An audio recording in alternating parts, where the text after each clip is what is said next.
सन्माननीय व्यासपीठ आणि आपण सगळे बंधू. आजचा हा कार्यक्रम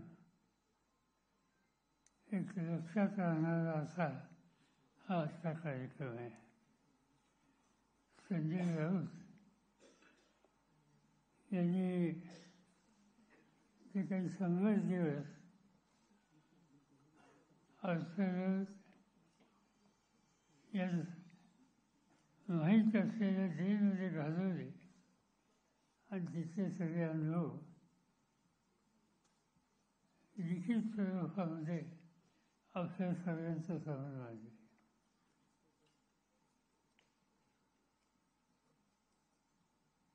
कुणी गुन्हा केला असला, त्याचा केस झाली असेल, त्याचा निकाल लागला असेल,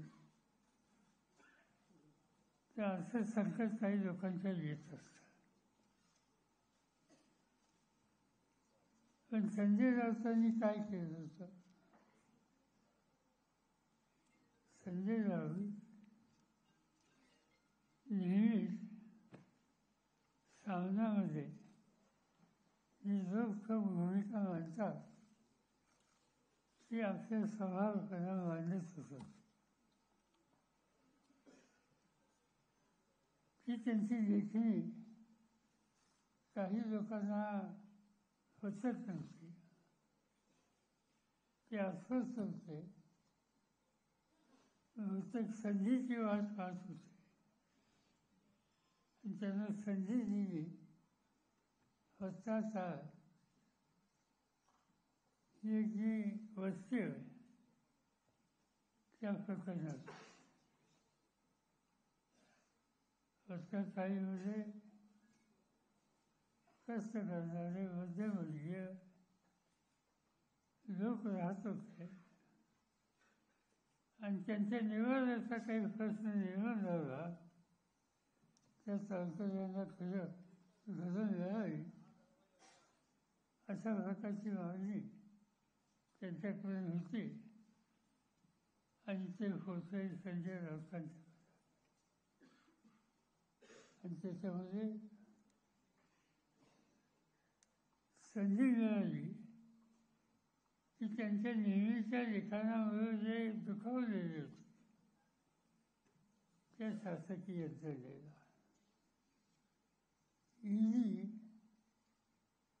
यांचं योगदान या प्रकरणात अधिक आहे. आणि ईडीने जी केस केली त्याच्यामध्ये संजय राऊतांचा यत्किंचितही संबंध नसताना त्याच्यामध्ये त्यांना गुंतवण्याच्या संबंधित जिचा अन्याय होतो, अत्याचार आहे, त्याच्या विरुद्ध सामना उभा राहतो आणि ते काम अखंडपणाने त्यांचं चालू होतं. शासकीय यंत्रणेमध्ये जिथं भ्रष्टाचार आहे त्या भ्रष्टाचाराच्या विरुद्ध ते नेहमीच येतात याची कल्पना आपल्या सर्वांना आहे. आणि मुंबईमध्ये महाराष्ट्रामध्ये काही लोक चुकीचं काम करतात हे माहीत असताना त्यांच्या संबंधीची कारवाई होत नव्हती. संजय राऊतांनी खासदार म्हणून देशाच्या प्रमुखांना या संबंधीचं पत्र लिहिलं आणि जे लोक शासकीय यंत्रणा यांच्याशी भ्रष्टाचाराच्या मार्गाने संबंध ठेवतात अशा लोकांच्या मार्फत पैसे कसे गोळा केले जातात याचं सविस्तर लिखाण त्यांनी केंद्र सरकारला कळवलं.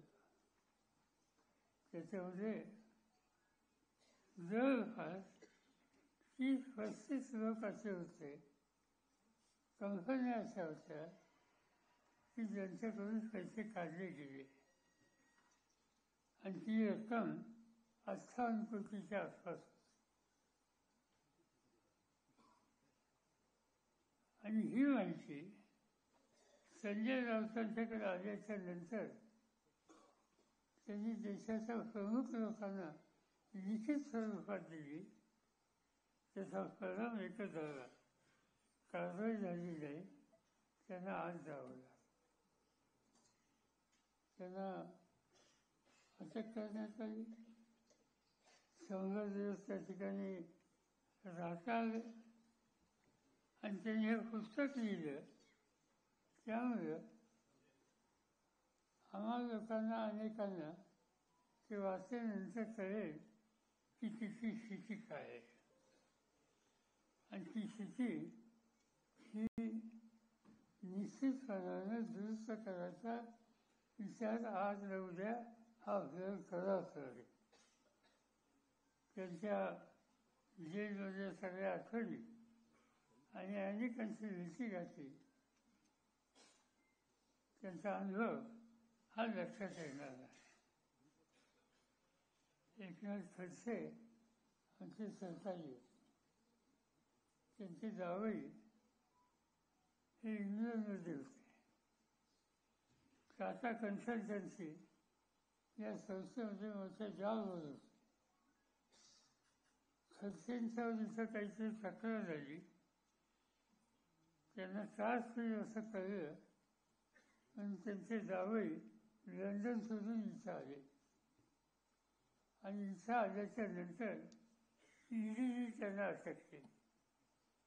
त्याचा काही संबंध नव्हता. त्यांना अटक केली आणि त्यांना तुरुंगात त्या ठिकाणी आला. अनेक लोक त्या ठिकाणी होते. अनिल देशमुख इथं आहेत. अनिल देशमुखांच्यावर एका शासकीय अधिकाऱ्यांनी तक्रार केली, यांनी 100 कोटीचा भ्रष्टाचार. आणि शेवटी केस मी कोर्टात गेली, त्याच्यामध्ये 100चा आकडा गेला, त्यातली 2 शून्य गेली आणि 1 कोटीचा भ्रष्टाचार हा त्यांचा आरोप केला गेला. आणि आरोप करणारे जे लोक आहेत ते अधिकारी असे होते की राज्य सरकारने भ्रष्टाचाराच्या संदर्भात त्यांच्या संदर्भात काही कारवाई केली पण त्यांना राहावं लागलं. त्यात असे अनेक नावं सांगता येते. भूषणचा उल्लेख या ठिकाणी केला, पण मला एका गोष्टीची गमत होती की सगळी मंडळी त्या ठिकाणी त्रास होता पण कधी नमले नाही, एकत्र राहिले, एकमेकाला धीर देत राहिले आणि त्या माध्यमातून त्या सगळ्या संकट असून ते बाहेर कसं निघताल या संबंधीची काळजी घेतली.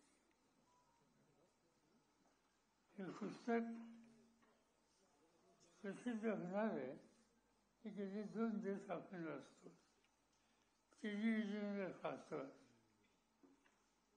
मला आश्चर्य होतं की सत्ताधारी पक्षाच्या लोकांना ते पुस्तक अजून न वाचता कसं समजलं मला माहिती. आणि प्रचंड टीका त्या पुस्तकावर आणि राऊतांसाठी गेले 2 दिवस आपण या ठिकाणी कुणी सांगितलं की बाल साहित्य वाचत नाही, कोणी आणखीन काही सांगितलं. अनेक मतं त्या ठिकाणी लिहिलेली आहेत.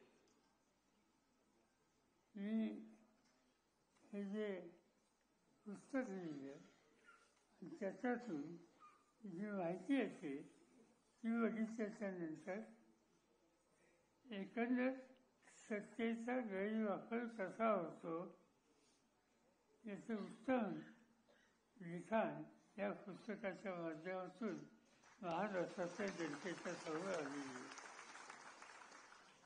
ईडी ही जी यंत्रणा आहे ती कशी वागते याचं उत्तम लिखाण या पुस्तकामध्ये मला आठवत आहे केंद्र सरकारच्या मंत्रिमंडळात त्यावेळी होतो. चिदंबरम आमचे सरकारी होते आणि चिदंबरमनी कायद्यामध्ये कशी दुरुस्त करायची आवश्यकता आहे या संबंधीचा प्रस्ताव हा मंत्रिमंडळाच्या समोर आणला. तो वाचायच्या नंतर मी डॉक्टर मनमोहन सिंगांना सांगितलं की हे जे प्रस्ताव आहे हा अत्यंत घातक आहे, हा आपण करता कामा नये.